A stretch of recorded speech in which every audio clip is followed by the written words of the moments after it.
The psychology of money सबसे ज्यादा बिकने वाली किताबों में से एक है। इस किताब में लेखक मॉर्गन हाउसेल 19 छोटी कहानियों के जरिए बताते हैं कि लोग अजीब तरीके से पैसों के बारे में सोचते हैं। यह किताब आपको पैसों से जुड़े जरूरी फैसले लेने में मदद करती है। इस किताब में बताया गया है कि पैसा कमाने के लिए सिर्फ दिमाग लगाना ही काफी नहीं होता, आपका व्यवहार भी बहुत जरूरी है। साथ ही यह किताब आपको धन, लालच और खुशी के बारे में जरूरी सीख भी देती है। मॉर्गन हाउसेल एक कंपनी में पार्टनर हैं जो नए बिजनेस की मदद करती है। वह अखबारों में भी आर्टिकल लिखते थे। उन्हें पैसों से जुड़े लोगों के व्यवहार पर बोलने में महारत हासिल है। उनकी इस किताब ने पैसों को लेकर लोगों की सोच और आदतों को बदल दिया है। अक्सर पैसों की किताबें शेयर बाजार या निवेश के बारे में जटिल जानकारी देती हैं। मॉर्गन हाउसेल की किताब पैसे का मनोविज्ञान, द साइकोलॉजी ऑफ मनी, कुछ अलग है। यह इस बात पर ध्यान केंद्रित करती है कि हम इंसान पैसों के बारे में कैसे सोचते हैं और ये विचार हमारे फैसलों को कैसे प्रभावित करते हैं। उदाहरण के लिए, किताब कहती है कि कर्ज में फंसने का कारण ब्याज दरें नहीं बल्कि लालच, असुरक्षा और भविष्य को लेकर सकारात्मक सोच जैसी भावनाएं होती हैं। हाउसेल का मानना है कि पैसों के मामले में समझदारी से ज्यादा मायने रखता है कि आप कैसा व्यवहार करते हैं। सही आदतें अपनाने से आप सफल हो सकते हैं और गलत आदतें कितनी भी समझदारी रखने वाले को परेशानी में डाल सकती हैं। पहले 18 अध्याय पैसों के बारे में हमारे अलग अलग विचारों और आदतों पर बात करते हैं। कुछ आदतें फायदा देती हैं तो कुछ हमें असफल बना देती हैं। पहला अध्याय, कोई भी पागल नहीं है, इस बात पर चर्चा करता है कि हम जितना जानते हैं उससे कहीं ज्यादा नहीं जानते।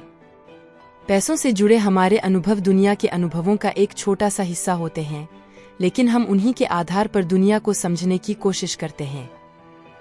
इसका मतलब है कि हमारे फैसले अक्सर अधूरी जानकारी पर आधारित होते हैं। आपने सुना होगा कि शेयर बाजार में पैसा लगाना फायदेमंद होता है, लेकिन अगर आपने बचपन में ही शेयर बाजार का बुरा दौर देखा हो तो आप शायद इसमें पैसा लगाने से कतराएंगे। वहीं अगर आपने शेयर बाजार के अच्छे दिनों को देखा हो तो आप इसमें पैसा लगाने के लिए उत्साहित होंगे। यह किताब ऐसे ही कई रोचक पहलुओं को सामने लाती है। कुछ आदतें आपको गलत फैसले लेने से बचाती हैं, वहीं कुछ आदतें आपको सही रास्ते पर ले जाती हैं। अच्छी बात यह है कि इन आदतों को कोई भी अपना सकता है। पैसा कमाने के लिए न तो बहुत पढ़ाई लिखाई की जरूरत है और न ही किसी खास डिग्री की। ये किताब आपको शेयरों के बारे में या पैसा कहाँ लगाना चाहिए इस बारे में तो नहीं बताएगी, लेकिन यह किताब आपको पैसों के साथ अपने रिश्ते को सुधारना और अपने आर्थिक भविष्य को मजबूत बनाना सिखाएगी। लेखक कहते हैं कि पैसा कमाने के लिए बस 3 चीजों की जरूरत होती है: अनुशासन, धैर्य और कुछ अच्छी आदतें। पैसा कमाने में आपकी बुद्धिमानी से कम आपका व्यवहार ज्यादा मायने रखता है। किताब 2 उदाहरण देती है। रोनाल्ड जेम्स रीड, एक गैस स्टेशन कर्मचारी, अमीर बने। उन्होंने पूरी जिंदगी बचत की, सादा जीवन जिया और मरते समय उनके पास $80 लाख जमा थे। उन्होंने अपनी संपत्ति अस्पताल और लाइब्रेरी को दान कर दी। रिचर्ड फुस्कॉन, हार्वर्ड पढ़े, मेरिल लिंच में काम किया। उन्होंने कर्ज लेकर खूब पैसा फूंका, 2008 के मंदी में दिवालिया हो गए। रोनाल्ड रीड धैर्यवान थे, रिचर्ड फुस्कॉन लालची थे। इतनी सी बात ने शिक्षा और अनुभव के बड़े अंतर को खत्म कर दिया। पैसा कमाने के लिए सिर्फ जानकारी ही काफी नहीं होती, आपको अपने दिमाग के लालच पर भी काबू पाना होता है। हम पैसों के बारे में ऐसे सोचते हैं मानो यह कोई भौतिक नियम जैसे गुरुत्वाकर्षण हो। पैसा असल में मनोविज्ञान से ज्यादा जुड़ा है, इसमें भावनाओं और सूक्ष्मताओं का महत्व होता है। Chapter 1, no one's crazy. दुनिया को समझने का हर किसी का अपना नजरिया होता है। ये नजरिया बचपन के अनुभवों, सोच और आसपास के माहौल से मिलकर बनता है। मान लीजिए आपके पास पैसा कमाने के बारे में ही अनुभव हैं, लेकिन दुनिया भर में पैसा कमाने के कई और तरीके हैं।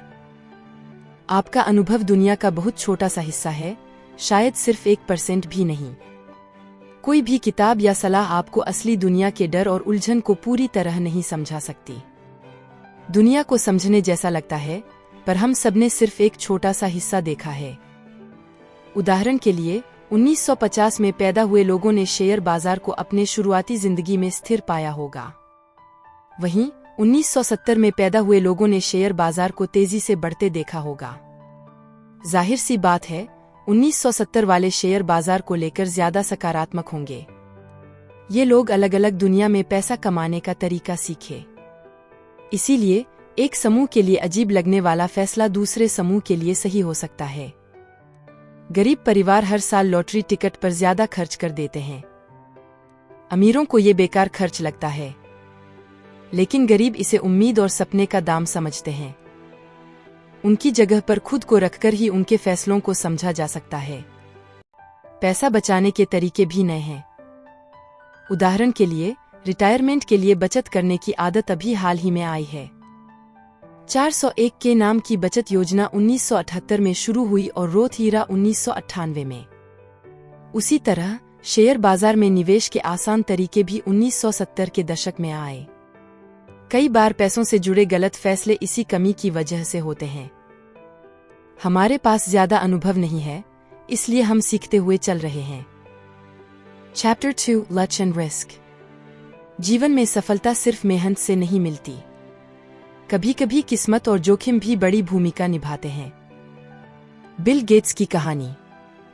बिल गेट्स उस समय दुनिया के उन चुनिंदा स्कूलों में से एक में पढ़ते थे जहां 1968 में सिर्फ एक ही कंप्यूटर था। अगर उनके टीचर बिल डगल $3000 का टेलीटाइप कंप्यूटर न लाते तो शायद बिल गेट्स इतने सफल नहीं होते। बिल गेट्स खुद भी यह मानते हैं, अगर लेकसाइड हाई स्कूल न होता तो माइक्रोसॉफ्ट भी न होता। लेकसाइड में 3 होनहार कंप्यूटर स्टूडेंट्स थे, तीनों दोस्त बिल गेट्स, पॉल एलन और केंट इवांस। केंट इवांस भी सफल होने वाले थे, लेकिन दुर्भाग्य से स्कूल खत्म होने से पहले ही पहाड़ चढ़ाई के दौरान उनकी मृत्यु हो गई। ये एक बुरी किस्मत का उदाहरण है। किस्मत और जोखिम का खेल। जिंदगी में सफलता सिर्फ मेहनत से नहीं मिलती।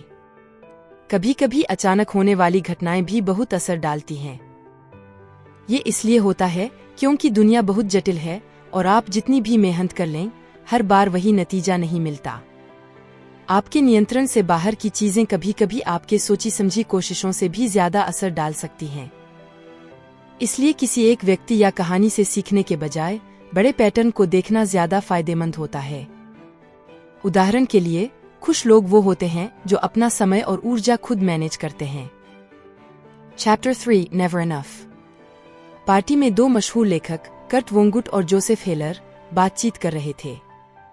जोसेफ हेलर ने एक बहुत मशहूर किताब लिखी थी, लेकिन उससे जितना पैसा एक अमीर आदमी एक दिन में कमा लेता है, उतना भी नहीं कमाया। वोंगुट ने कहा, देखो ये शख्स तो एक दिन में इतना कमा लेता है जितना तुमने अपनी पूरी किताब से नहीं कमाया। हेलर ने हंसते हुए जवाब दिया, हाँ, ये तो सच है, लेकिन मेरे पास एक चीज है जो उसके पास कभी नहीं होगी, और वो है पर्याप्त। कुछ लोग होते हैं जिनके पास सब कुछ होता है, फिर भी उन्हें और चाहिए। राजत गुप्ता और बर्नी मैडोफ ऐसे ही उदाहरण हैं। लालच में दे अपना सब कुछ गवा बैठे। इस कहानी का मतलब यह है कि जो चीज हमारे पास पहले से है और जरूरी है, उसे खतरे में डालकर वो चीज पाने की कोशिश करना बेकार है जो हमारे पास नहीं है और जरूरी भी नहीं है। पैसे कमाने का सबसे मुश्किल काम यह है कि अपनी ख्वाहिशों को रोकना सीखना। अक्सर हम दूसरों से अपनी तुलना करके दुखी हो जाते हैं। पूंजीवाद, कैपिटलिज्म, धन पैदा करने के साथ साथ लोभ भी बढ़ाता है। लेकिन दूसरों से तुलना करने का कोई अंत नहीं है, हमेशा कोई न कोई हमसे आगे होगा। पर्याप्त का मतलब ये नहीं कि हमारे पास कुछ नहीं होना चाहिए। इसका मतलब है कि हमें ये समझना आना चाहिए कि कब रुकना है, ताकि बाद में पछताना न पड़े।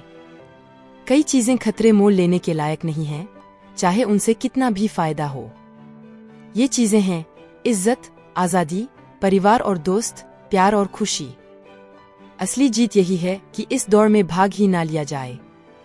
Chapter 4 confounding compounding. बफेट की सफलता का राज। एक लंबे समय तक अच्छा निवेश। बफेट सिर्फ अच्छे निवेशक नहीं हैं, बल्कि 75 साल से भी ज्यादा समय से लगातार अच्छा निवेश कर रहे हैं। उनकी सफलता का सबसे बड़ा कारण यही है। दो समय का जादू।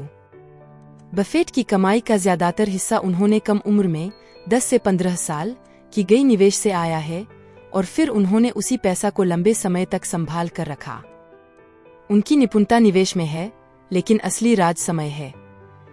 3 ज्यादा मुनाफा जरूरी नहीं। सबसे ज्यादा मुनाफा कमाना ही अच्छा निवेश नहीं होता, बल्कि ऐसा मुनाफा कमाना जरूरी है जो टिक सके और लंबे समय तक बार बार कमाया जा सके। तब जाकर पैसा असल में बढ़ता है। Chapter 5 Getting Wealthy versus Staying Wealthy। पैसा कमाना और पैसा संभाल कर रखना दो बिल्कुल अलग चीजें हैं। पैसा कमाने के लिए रिस्क लेना, सकारात्मक रहना और मेहनत करनी पड़ती है, लेकिन पैसा संभालने के लिए इसके उल्टा सोच की जरूरत होती है, यानी थोड़ा संकोची होना और ये डर रखना कि आपकी कमाई उतनी ही तेजी से खत्म भी हो सकती है। अमीर बनने के कई रास्ते हैं, लेकिन अमीर बने रहने का सिर्फ एक ही तरीका है, थोड़ी बचत और भविष्य की चिंता। जैसे मशहूर निवेशक माइकल मोरित्ज कहते हैं, हमें ये मानकर चलना चाहिए कि आने वाला कल आज जैसा नहीं होगा। हमें अहंकार नहीं पालना चाहिए और ये नहीं सोचना चाहिए कि जो हमने कमाया है वो हमेशा बना रहेगा। नासिम तालिब नाम के एक विद्वान की भी यही राय है। वो कहते हैं, पैसा कमाने का हुनर और पैसा बचाकर रखना ये दोनों अलग बातें हैं। पैसा बचाकर रखना ज्यादा जरूरी है। आपको हर हाल में खुद को बर्बाद होने से बचाना चाहिए।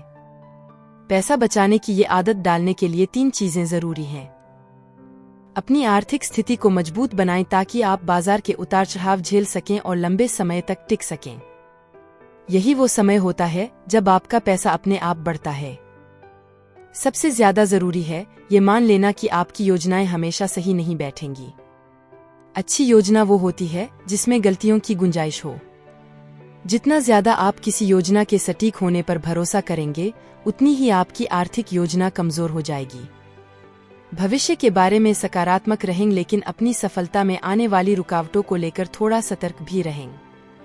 Chapter 6 Tales You Win। हेइनस बर्गग्रुएन नाम के एक कला संग्रहकर्ता की कहानी है। उन्होंने Pablo Picasso, George's Barack, Paul क्ली और हेनरी मैटिस की कलाकृतियों का एक अद्भुत संग्रह बनाया। लोग उनके कला निवेश कौशल से प्रभावित थे, लेकिन असल में उन्होंने बड़ी मात्रा में कलाकृतियां खरीदी थीं। इनमें से सिर्फ कुछ ही मूल्यवान थीं। दूसरे शब्दों में कहें तो बर्गग्रुएन ज्यादातर गलत भी हो सकते थे, फिर भी बहुत सफल हो जाते थे। ऐसा इसलिए क्योंकि कभी कभी कुछ चीजें अचानक से बहुत मूल्यवान हो जाती हैं, भले ही बाकी चीजें ना हों। यही तो व्यापार में जोखिम लेने का तरीका है। उदाहरण के लिए, कोई कंपनी 100 निवेश करती है तो उम्मीद है कि 80 असफल होंगी, कुछ ठीक चलेंगी और 1 से 2 ही बहुत अधिक मुनाफा देंगी। इसी तरह शेयर बाजार में भी ज्यादातर कंपनियां असफल होती हैं, कुछ ठीक चलती हैं और कुछ बहुत आगे निकल जाती हैं। इसका मतलब है कि व्यापार, निवेश और आर्थिक दुनिया में बहुत सी चीजें गलत हो सकती हैं और असफल हो सकती हैं। ये सामान्य है। उदाहरण के लिए, वारेन बफेट ने अपने जीवन में 400 से 500 कंपनियों के शेयर खरीदे थे, लेकिन उनका बड़ा मुनाफा सिर्फ 10 कंपनियों से ही आया। तो याद रखें, ज्यादातर चीजें भले ही ना चलें, फिर भी कुछ कम चीजें इतना अच्छा प्रदर्शन कर सकती हैं कि कुल मिलाकर सफलता हासिल हो जाए। Chapter 7 Freedom। आप जो चाहते हैं वो करना, जब चाहते हैं तब करना, जिसके साथ चाहते हैं, जितने समय तक चाहते हैं, ये बहुत अनमोल है। ये वो खुशी है जो पैसा सबसे ज्यादा दिला सकता है। अच्छा महसूस करने के लिए आपकी जिंदगी पर कंट्रोल होना, बैंक अकाउंट में जमा रकम, बड़े घर या बड़े पद से भी ज्यादा जरूरी है। पैसे की असली ताकत यह है कि ये आपको अपने समय पर कंट्रोल देता है। पैसा खर्च करके आप अपना समय और अपने लिए ज्यादा विकल्प खरीद सकते हैं। ये ऐसा फायदा है जो कोई भी महंगी चीज नहीं दे सकती। हर कोई अपनी जिंदगी पर कंट्रोल महसूस करना चाहता है। जब हम किसी को कुछ करने के लिए दबाते हैं तो वो मजबूर महसूस करता है। उन्हें लगता है कि वो फैसला खुद नहीं ले पाए, बल्कि हमने उनके लिए लिया। इस वजह से वो या तो मना कर देते हैं या कुछ और कर लेते हैं, भले ही वो असल में उस काम को करना चाहते हों। Chapter 8 Man in the Car Paradox। पैसा कमाना जरूरी है, लेकिन कभी कभी हम दूसरों को दिखाना चाहते हैं कि हम कामयाब हैं, इसलिए ज्यादा पैसे कमाने की कोशिश करते हैं।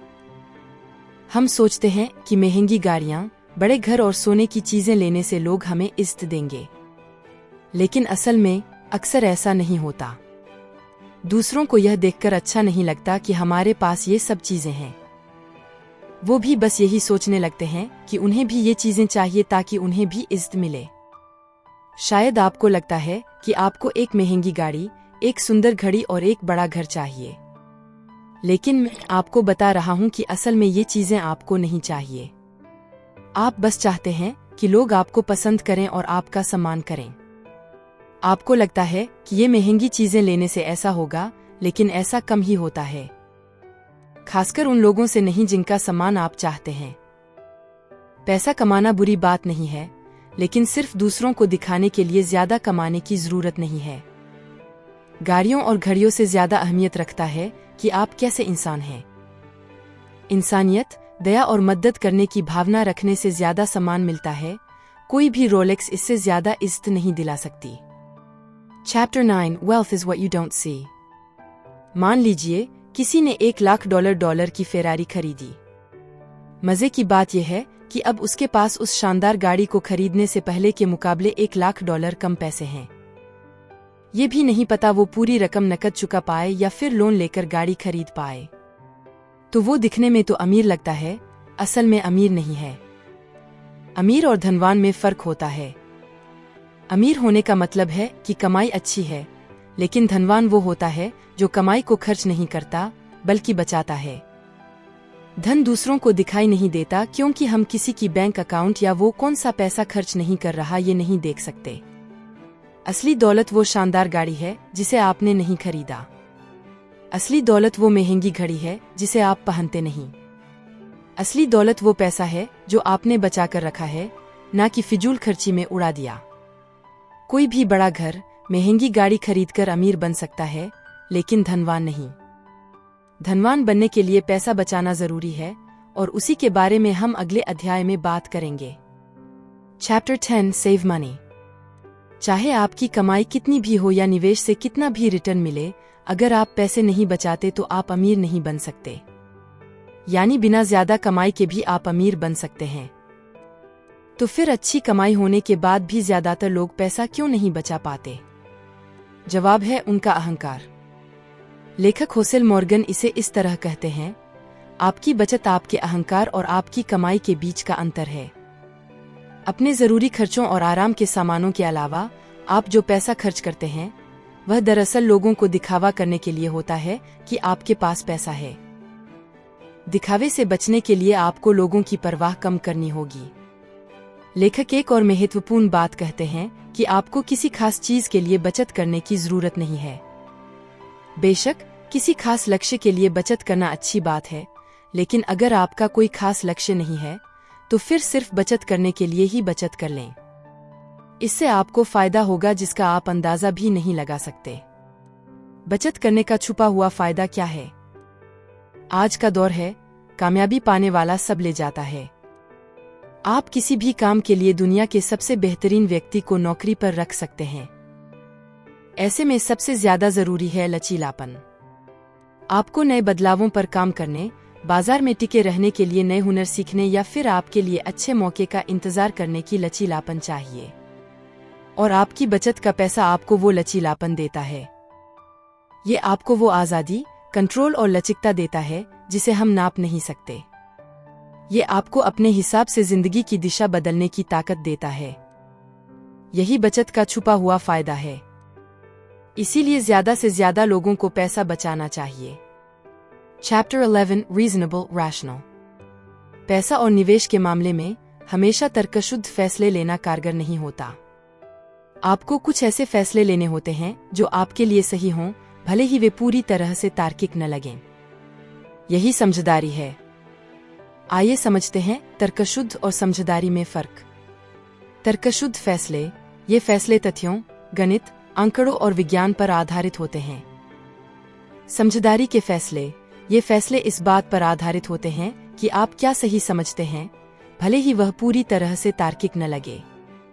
आइए इसे एक उदाहरण से समझते हैं। जूलियस वैगनजॉर्ग नाम के एक मनोचिकित्सक ने पाया कि बुखार शरीर को संक्रमण से लड़ने में मदद करता है। उन्होंने सिफिलिस नामक मानसिक बीमारी का इलाज बुखार पैदा करके खोज निकाला। इसके लिए उन्हें 1927 में चिकित्सा का नोबेल पुरस्कार मिला। वह इतिहास के एकमात्र व्यक्ति थे जिन्होंने संक्रमण से लड़ने में बुखार की भूमिका को पहचाना और इसे इलाज के रूप में इस्तेमाल किया। लेकिन विज्ञान यहीं तक काम करता है, असल जिंदगी कुछ और है। विज्ञान भले ही बुखार को फायदेमंद बताता हो, लेकिन क्या हम वाकई में इसे इलाज के तौर पर इस्तेमाल कर सकते हैं? बिल्कुल नहीं, क्योंकि बुखार होता है तो तकलीफ होती है। कोई भी व्यक्ति जानबूझकर तकलीफ नहीं लेना चाहता। इसलिए इलाज में बुखार चढ़ाना हमारे लिए समझदारी नहीं है। यही बात पैसों के मामले में भी लागू होती है। लेखक के शब्दों में कहें तो आगे अर्थव्यवस्था और शेयर बाजार की दिशा के बारे में ज्यादातर भविष्यवाणियां गलत साबित होती हैं, लेकिन भविष्यवाणी करना एक तरह से समझदारी ही है। अनिश्चितता में जीना किसी को अच्छा नहीं लगता। भविष्य जानने की इच्छा इंसान के स्वभाव में ही है। भविष्यवाणी करना भले ही तर्कशुद्ध न हो, लेकिन यह एक तरह से समझदारी जरूर है। शब्द सरप्राइज। अक्सर ऐसा लगता है कि इतिहास हमें भविष्य बता सकता है, लेकिन असल में ऐसा नहीं है। राजनीतिक वैज्ञानिक स्कॉट सैगन कहते हैं, ऐसी चीजें जो पहले कभी नहीं हुई वो हर समय होती रहती हैं। इतिहास हमें ये तो बता सकता है कि लोग अक्सर कहाँ गलती करते हैं और क्या चीजें चलन में रहती हैं, लेकिन ये भविष्य का नक्शा बिल्कुल नहीं है। इतिहास के पीछे छिपे रहना हमें दो चीजों से दूर रखता है: अचानक होने वाली बड़ी घटनाएं।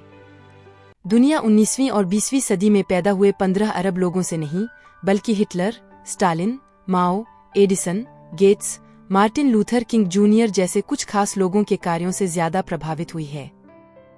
पिछले 100 सालों की बड़ी घटनाएं: ग्रेट डिप्रेशन, दूसरा विश्व युद्ध, टीके, एंटीबायोटिक्स, इंटरनेट, सोवियत संघ का पतन जैसी घटनाओं ने दुनिया को बहुत प्रभावित किया है। कुछ लोग और घटनाओं का प्रभाव बहुत ज्यादा होता है। इन्हें पूंछ की घटनाएं, टेल इवेंट्स कहा जाता है। ये छोटी सी घटनाएं भी बड़े पैमाने पर असर डालती हैं। आज जो कुछ भी हो रहा है, उसका संबंध अतीत की कुछ ऐसी घटनाओं से हो सकता है जिनका होना लगभग असंभव था। भविष्य की कल्पना करना मुश्किल है, क्योंकि यह आज से या हमने पहले जो देखा है उससे बिल्कुल अलग हो सकता है। इसलिए हमें भविष्य बताने का दावा करने वालों पर भरोसा नहीं करना चाहिए। भविष्य हमेशा चौंकाता है। Chapter 13 room for error. जुआ खेलने वाले जानते हैं कि चीजें तय नहीं होती, बस अंदाजा लगाया जा सकता है। सबसे अच्छी योजना यही है कि आप ये मानकर चलें कि चीजें शायद आपके मुताबिक ना हों। अचानक परेशानी से बचने का एक ही तरीका है, थोड़ा अतिरिक्त इंतजाम यानी बचाव की गुंजाइश रखना। आप इसे गलती की गुंजाइश या प्लान बी भी कह सकते हैं। रूसी रूलेट खेलने में जीतने की संभावना चांस कम है, पर हारने का खामियाजा बहुत ज्यादा। बचाव की कोई भी गुंजाइश इस जोखिम की भरपाई नहीं कर सकती। आप जिस चीज की कल्पना नहीं कर सकते, उसके लिए पूरी तरह तैयार होना नामुमकिन है। किसी एक चीज पर निर्भर रहने से बचें ताकि नाकामी का असर कम हो। पैसे के मामले में सबसे बड़ी गलती सिर्फ तनख्वाह पर निर्भर रहना होता है।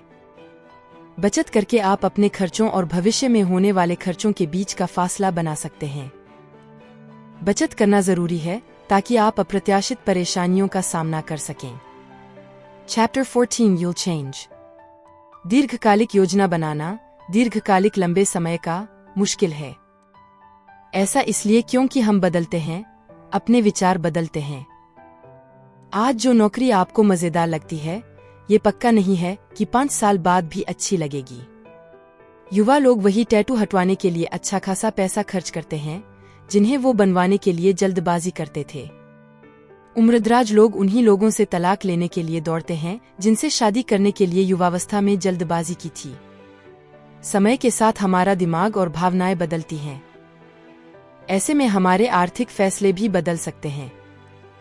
इसलिए हमें बहुत ज्यादा जोखिम लेने वाली आर्थिक योजनाओं से बचना चाहिए। ये ना सोचें कि आप जिंदगी भर कम कमाई में ही गुजारा करेंगे या फिर किसी बड़े लक्ष्य के लिए ज्यादा काम करके खुद को थका लेंगे। इससे पछताने का खतरा बढ़ जाता है। Chapter 15 nothings free. नेटफ्लिक्स के शेयर की कीमत 2002 से 2018 के बीच 35,000% से भी ज्यादा बढ़ी, लेकिन ज्यादातर दिनों में ये अपने सबसे ऊंचे लेवल से नीचे ही रही। शेयर बाजार में मुनाफा कमाना आसान नहीं होता। इसके लिए उतार चढ़ाव का सामना करना पड़ता है। आपके पास दो रास्ते हैं। पहला, कम जोखिम वाला निवेश चुनना जिसकी कीमत में बहुत उतार चढ़ाव न हो और मुनाफा भी कम हो। दूसरा, ज्यादा जोखिम वाला निवेश चुनना जिसमें कीमत में काफी उतार चढ़ाव हो लेकिन मुनाफा भी ज्यादा हो सकता है। कुछ लोग तो बाजार के उतार चढ़ाव से बचने का रास्ता ढूंढते हैं। उन्हें लगता है कि वो सही समय पर शेयर खरीद या बेचकर मुनाफा कमा सकते हैं। कुछ लोगों को इसमें सफलता मिलती है, लेकिन ज्यादातर लोग फंस जाते हैं और घाटा उठाते हैं। अगर आप उतार चढ़ाव को एक प्रकार का शुल्क मानते हैं, तो आप ब्याज जमा करने का जादू समझ पाएंगे। लेकिन अगर आप इसे सजा समझते हैं, तो आप कभी ब्याज जमा करने का फायदा नहीं उठा पाएंगे। Chapter 16 you and me. हर किसी का पैसा कमाने का तरीका अलग होता है। ये एक तरह से खेल की तरह है। कुछ लोग शेयर बाजार में तेजी के समय महंगे स्टॉक खरीदते हैं क्योंकि उन्हें लगता है कि यह सही है। फिर जब उनका स्टॉक खरीदने की कीमत से ज्यादा महंगा हो जाता है, तो वे इसे बेच देते हैं। इस तरह वे कम समय में पैसा कमाने का खेल खेल रहे थे। समस्या तब आती है जब कोई लंबे समय के लिए निवेश करने वाला व्यक्ति सिर्फ इसलिए महंगे स्टॉक खरीद लेता है क्योंकि बहुत से लोग उसे खरीद रहे हैं। जैसा कि लेखक मॉर्गन हॉसेल कहते हैं, उन लोगों से निवेश की सलाह लेने से बचें जो आपसे अलग तरह का खेल खेल रहे हैं। Chapter 17 the seduction of pessimism. पहले लोग सोचते थे हवाई जहाज कभी नहीं बन पाएंगे, लेकिन 1903 में राइट बंधुओं ने पहली सफल उड़ान भरी। फिर भी लोगों को इसे गंभीरता से लेने में 4.5 साल लग गए। अच्छी खबरों से ज्यादा बुरी खबरें फैलती हैं। किसी भी चीज को बनने में समय लगता है, मगर उसे बिगाड़ने में सिर्फ एक पल। नकारात्मक सोच उम्मीदों को कम कर देती है। इससे सिर्फ वही चीजें अच्छी लगती हैं जो शायद होंगी। यही कारण है कि ये हमें आसानी से अपनी ओर खींच लेती है। Chapter 18 When you believe anything। कभी कभी हम जो चीजें सच मानना चाहते हैं, उनके बारे में कहानियां गढ़ लेते हैं। जितनी ज्यादा हम उस चीज को सच मानना चाहते हैं, उतनी ही ज्यादा हम उस कहानी पर यकीन कर लेते हैं, भले ही उस कहानी में कितना भी झूठ क्यों ना हो। उदाहरण के लिए, पहला विश्व युद्ध खत्म होने के बाद लोगों से पूछा गया कि उनकी जिंदगी का सबसे खुशी का दिन कौन सा था, तो ज्यादातर लोगों ने बताया कि वह दिन था जब युद्ध रुका था, आर्मिस्टिस डे 1918। ऐसा क्यों? क्योंकि उन्हें लगा था कि अब कभी युद्ध नहीं होगा। पर सिर्फ 21 साल बाद ही दूसरा विश्व युद्ध शुरू हो गया, जिसमें करीब 7 करोड़ लोग मारे गए। हम अक्सर वही कहानियां खुद को समझाते हैं जिन पर यकीन करना चाहते हैं। इसी तरह शेयर बाजार की भविष्यवाणी करने की भी कोशिशें की जाती हैं, लेकिन सभी निवेशक जानते हैं कि ये भविष्यवाणियां अक्सर गलत साबित होती हैं। फिर भी लोग भविष्यवाणी सुनना पसंद करते हैं क्योंकि उन्हें लगता है कि वे बाजार को नियंत्रित कर सकते हैं। तो इसी के साथ पैसों के बारे में सोचने का तरीका द साइकोलॉजी ऑफ मनी किताब का सारांश खत्म होता है। उम्मीद है आपको ये अध्यायवार सारांश पसंद आया होगा। मुझे बताएं कि इस किताब के किस अध्याय ने आपकी सोच को बदला।